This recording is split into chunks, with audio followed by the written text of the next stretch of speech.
오늘 새벽에는 미국장이 1%가 넘게 하락했는데요. 어제 아시아장하고 유럽장이 약세였고, 그 다음에 오늘 새벽에 특별히 뭐 호재가 될 만한 어떤 뉴스 보도가 없다는 점에서 놓고 보면 참 주식시장 맞추기 어렵습니다.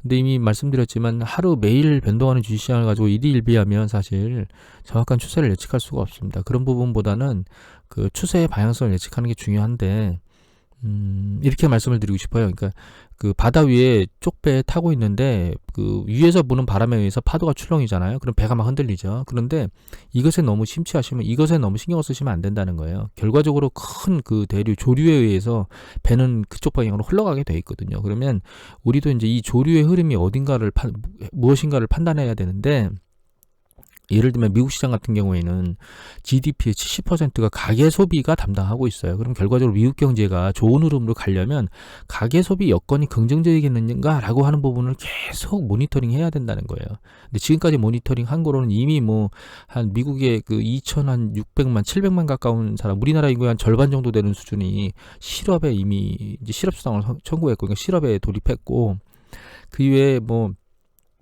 재반적인 여건, 주택시장 같은 경우에도 이제 안 좋아지는 모습이 보인 걸 이미 말씀드렸잖아요. 그 다음에 기업이 이제 투자를 위축시키고 있고, 현금을 확보하고 있고, 이런 것들, 이런 여러 가지 요건들이 사실 그 가계 소비를 유도하겠다라고 하는 그런 패턴은 이제 아닌 걸로 흘러가고 있고, 그런 부분들을 이제 유심히 봐야 된다는 거예요. 그래서 이제 오늘도 이제 그런 부분에 대해서 몇 가지 볼 건데, 일단은 사실 채권 시장을 제가 먼저 보여드릴게요. 이게 여기 보면 검은색으로 되어 있는 게 이게 트리플 C 이하예요. 그러니까 그 하이힐드 채권 중에 가장 하단부죠.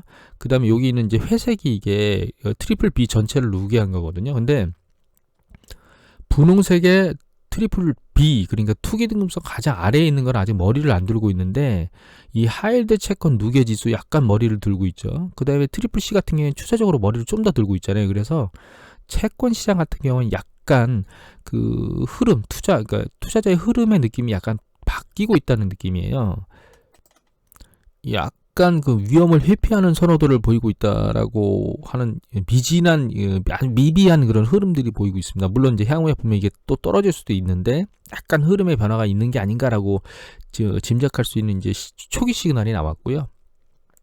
이거 이외에 이제 중요한 데이터가 사실 이건데, 여기 보시면 이제 블랙라이트라고 하는 회사에서 만들어낸 자료 중에 보시면 340만, 그러니까 미국 그 주택 소유자의 340만이 전체 모기지 한 6.4% 정도에 해당하는데, 이 사람들이 그러니까 지급유예, 그러니까 그 나 원리금 못 내니까 좀 유예해 주세요라고 하는 상황에 들어가 있다는 거예요. 그래서 점진적으로 이제 4월달 들어서 점점 늘어가고 있고요. 계속 지금 이제 340만이라는 뜻입니다. 이게 최종적으로.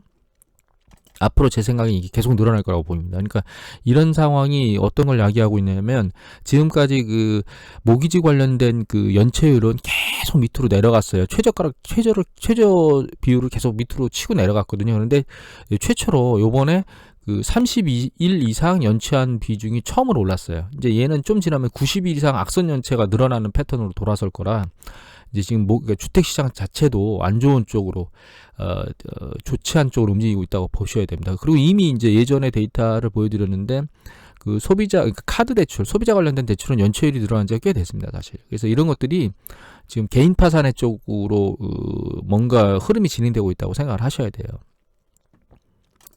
그 다음에 이제 그러려면 이제 가계 소비나 이런 패턴들이 좋아지려면 이 소비자 심리도 중요한데, 제가 여기 보여드린 거는 여러 가지 심리지표 중에 최근까지 발표된 것만 뽑아서 보여드리면, 미시건 대학교의 그 소비자 심리 같은 경우에는 3월 달에 89였는데 4월 달에 71로 폭락했습니다. 그래서 이제 내려왔다가 다 들리는 것 같으면 밑으로 확 밀려 내려갔죠.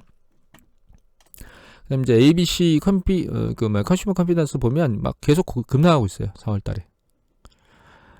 또 한 가지는 이제 GDP인데, 이거는 애틀란타 현준인데요. 1분기에 마이너스 3.4 정도 될 거라고 얘기를 했고, 근데 이제 주요 기관의 컨센서스는 마이너스, 바로 미비한 마이너스에서 마이너스 7.8까지 레인지가 넓어요. 그래서 이제 평균 한 마이너스 4% 정도 1분기에 될 것이다라고 얘기를 했는데, 더 충격적인 게 이제 뉴욕 연준에서 나왔습니다. 뉴욕 연준 같은 경우는 1분기에 마이너스 0.4 정도 될 거라고 예측을 했는데, 2분기에 마이너스 7.8까지 폭락할 것이라고 예측을 하고 있거든요. 그러니까 2분기에 더 안 좋아질 거다. 2분기면 4, 5, 6이거든요. 이때 더 안 좋아질 거라고 현재 예측을 하고 있는 상황이라는 거예요.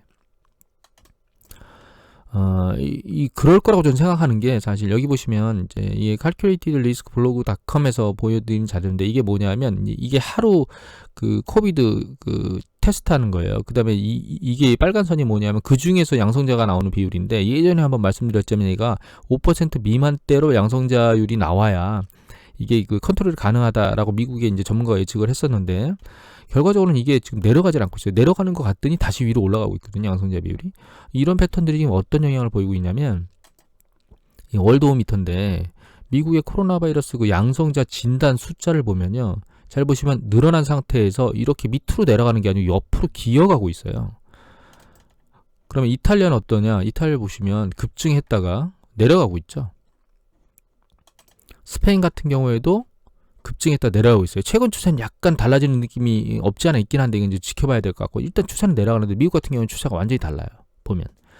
그러니까 미국이 그 트럼프가 얘기하는 것처럼 섣불리 만약에 이걸 오픈했다가는 이 궤도가 다시 위로 올라갈 수 있는 그 방향성을 충분히 보일 수 있다라고 생각하고 있거든요.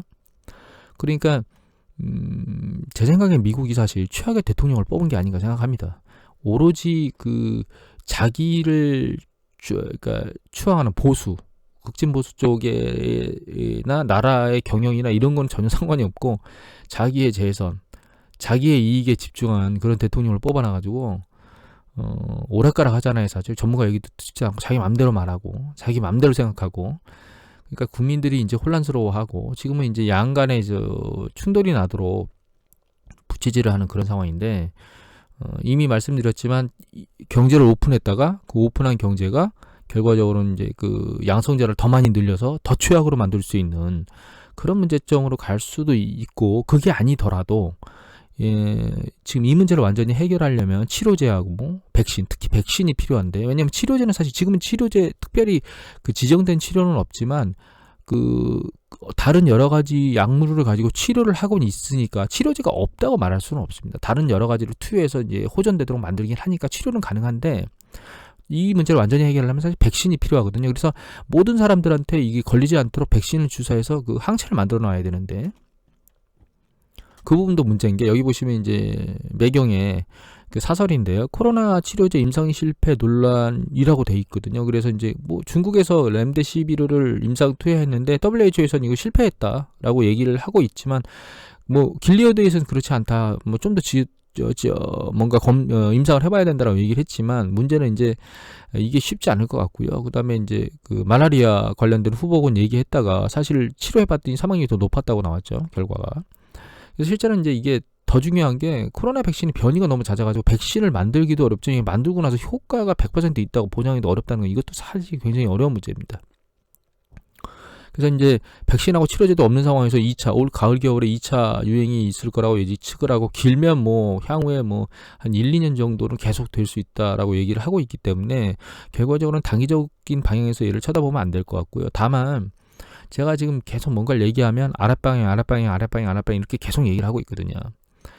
반등을 하더라도 결과적으로는 반등세는 약할 거고, 이제 머리를 치고 밑으로 내려갈 거라고 계속 반대 의사를 내밀고 있는데, 계속 이렇게 진행하는 근본적인 이유가 있습니다. 그 이유는 뭐냐면, 얘가 충분히 안 떨어졌기 때문이에요. 사실은 주식시장이 충분히 더 많이 곤두박질 치게 되면 지표 상황이 안 좋은데 위로 하는 얘기를 하게 될 겁니다. 그때는 사실은 그 결과적으로 주식시장은 이미 예전에도 말씀드렸지만, 경기 사이클이 움직일 때 신용이 팽창하고 수축하는 과정 중에서 중요한 시그널이 몇 가지가 움직이는데, 그게 이제 제품이 쌓이고, 그 다음에 이제 그러니까 고용이 많이 늘어나고, 그 다음에 신용이 팽창하면서 자산이 많이 가격이 올라가고, 이 세 가지 패턴이 경기가 수축되면서 재고가 조정되고, 그 다음에 대규모 실업이 양산되고, 그 다음에 버블로 끼었던 올라갔던 가격, 자산의 가격이 완전히 축 꺼지게 되면, 그 뒤에는 바닥을 형성하게 됩니다. 자산 가격이 더 이상 이제 매도 물량도 다 빠지고